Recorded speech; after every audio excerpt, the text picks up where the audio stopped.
straight. All right, wait a minute. Let me know when you're ready. Bam, go ahead. You doing good. Hi, welcome back. I'm Jeremiah Onaje McCormick.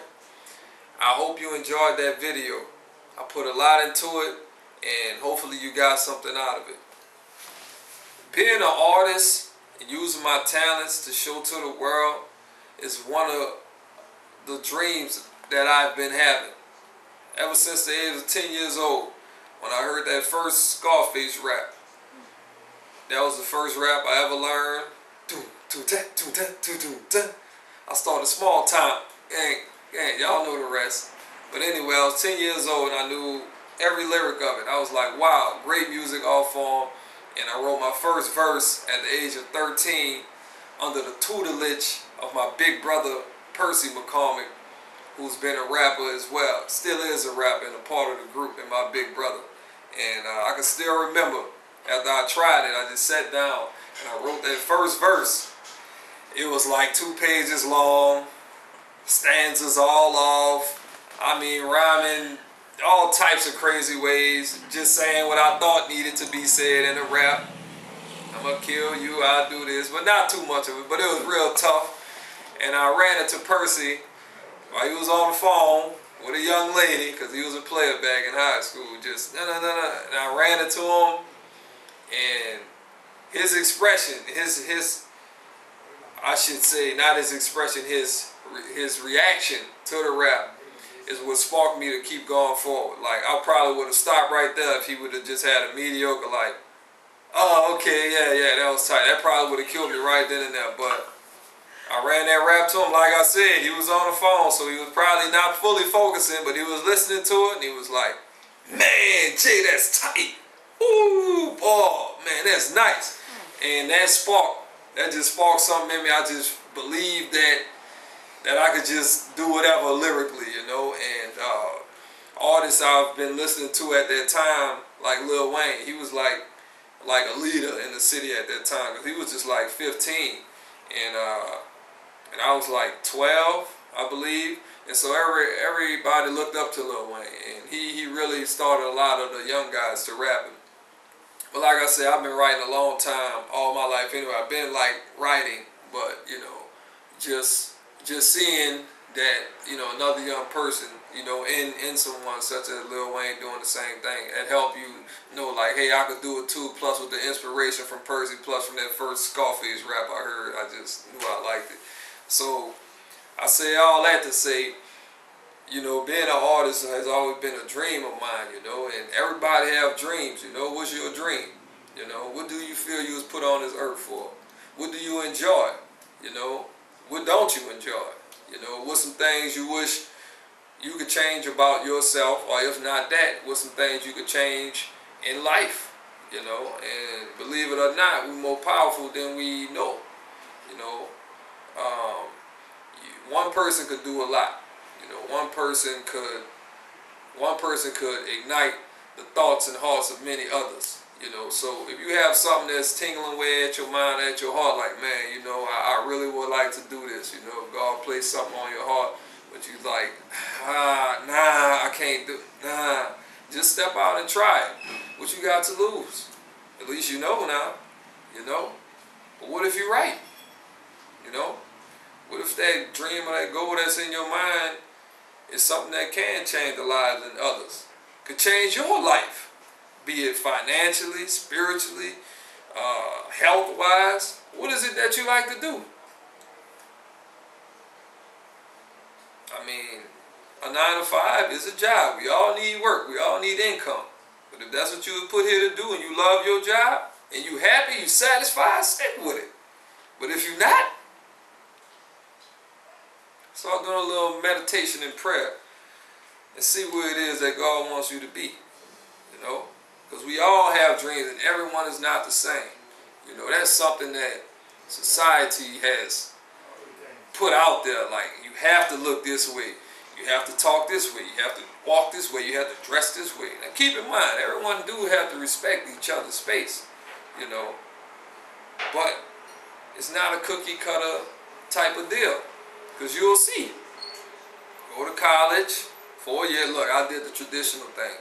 Graduated, went to college, 4 years, got in debt, still in debt. Not for long, though. Because y'all gonna support me right when that CDs come out, huh? Yeah. So stick with me, stick with me. But things didn't come out as I thought it. You know, it didn't. I did 6 years in college, graphic design, but I don't regret it. I learned a lot, and I have a great skill in my graphic arts. But did I just jump out of the gate with a job, making all types of crazy money like I thought I would be? No. It was actually the direct opposite. I was back home with mama and daddy for a year, you know. And it was a depressing time. It was hard, you know. But it was a reality check, you know. You know, life is what you make it. You know, it can be bad, can be good, can be okay, can be extravagant. It can be whatever you make it, but you have to be willing to go through the process. You have to do your homework for you, you know. You have to study yourself, you know. Spend time with yourself. Watch the people you hang around with. Watch the advice you take, you know. Because once you're an adult, I mean, you are responsible for all of your own actions, you know. You can't be like, she said do it, or he said do it. That won't work, you know. Excuses is just that, an excuse. So just know that we are limited because we are human beings. There's only so much you can do 24 hours in a day. I understand that. But we are much more powerful when we put our visions, our thoughts, when we put it out there. We pray, we talk to people about it. We try to do something about it. Believe me, doors will open up. And sometimes doors might not open up. What do you do then? You go to another door. And if you find yourself coming back to that same door, what you do? You knock louder, you knock harder. That's why you have to pay attention. You just got to pay attention to yourself and where you're at in life, you know. What if some... See, like I said, I prayed for wisdom a while back. And I read in the Bible, it said, if you pray for wisdom, God will freely give it to you. Just ask him, simple as that. Because I consider myself a simple-minded individual a lot of times. A lot of things I don't know. When you don't know something, what you do? You ask somebody, you know? Somebody had to teach somebody. You're just not born innately knowing things, you know? So, it just hit me one day. I always hear the quote of people, you know, wishing certain things shouldn't happen. Oh, he died too young, or it wasn't his time, or this shouldn't have happened, this shouldn't have went that way, you know, Katrina shouldn't have happened, oh, if this would have happened, if. No, let's relearn this process. Let's erase that chalkboard of the regrets, okay? You should regret nothing, okay? Understand that everything that happened in life was supposed to happen. Why? Because if it wasn't supposed to happen, it wouldn't have happened. And as simple as that. I mean, that would really clear up a lot. What we have to do is kind of figure out how this puzzle piece fits. Like, why did it happen? You know? Just figure out how that puzzle piece fits, because everything that happens in life is supposed to happen. If not, it wouldn't have happened. Especially if you have a belief that God is really in control and over everything. I know it might seem like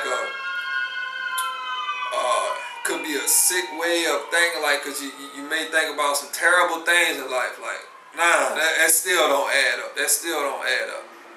You just got to accept it. That's all. We won't ever understand everything in life. Some things you just have to learn with it. Some things you'll learn later on in life. Some things you'll never figure out. But that's not for you to understand. If we knew everything, we would be gods ourselves. You know?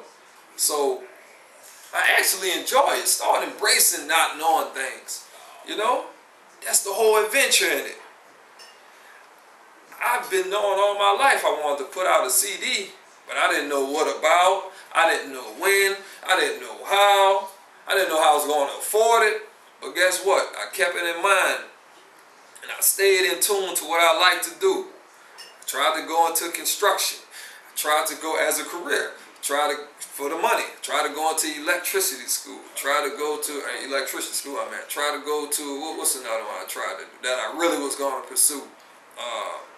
AC and refrigeration, because they make nice money. And I met people. I'm like, yeah, I'll try to do that strictly for the money, just denying, what I had inside me.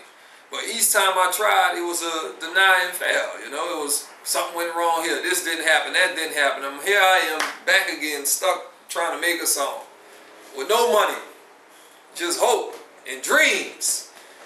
But it was there. Now look at me now.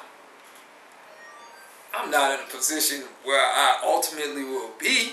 But guess what? That train track started rolling though, and we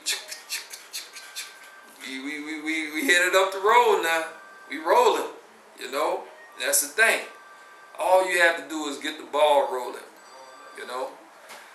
Life will present itself. Situations will come about that you didn't expect, I had to record my CD, write all of the music, purchase all of the beats, make some of the beats on there, mix it, learn how to mix it, learn how to master it, did the graphics for the cover art, help shoot the video, help direct and edit the video,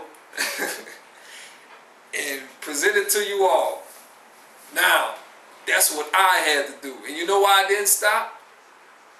Because I couldn't stop. Just like old P. Diddy said, we can't stop. We won't never stop. Guess what? We don't even know how to stop.